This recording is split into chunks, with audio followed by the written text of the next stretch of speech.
News 5 update. A man arrested last week in Foley for brandishing a gun and impersonating an FBI agent is in more legal trouble after police made a disturbing discovery inside his home. Debbie Williams has been following this story for us, and Debbie, Kelsey Turner was back in court this afternoon on child pornography charges.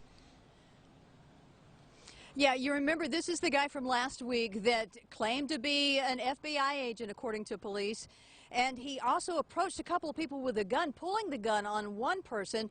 Well, after police executed a search warrant at his house, the charges from last week may be the least of his worries.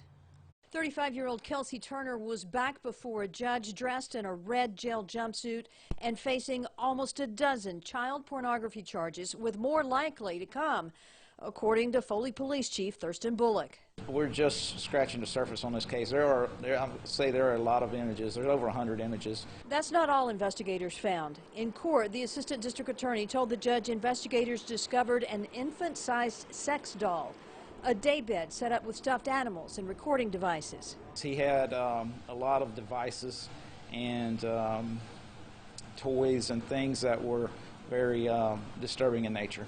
The judge set bond at $150,000. If Turner is able to make bond, he will be under house arrest and can have no contact with children, including his daughter. The latest charges are the result of a search of Turner's home after police say he approached an officer agitated and disturbed and armed with a handgun last Thursday.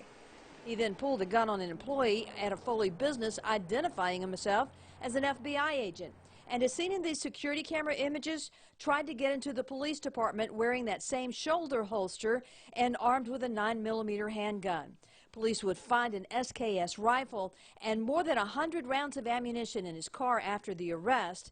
An arrest Chief Bullock says may have prevented more crime. You never know what is in the dark corners of somebody's lifestyle and what they're involved in. Now, police are working to identify the children in those images, those photos and the videos. There's more than 100 of them so far.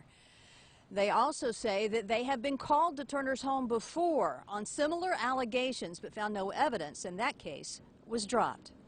Live on the Baldwin County beat in Foley, Debbie Williams, WKRG News.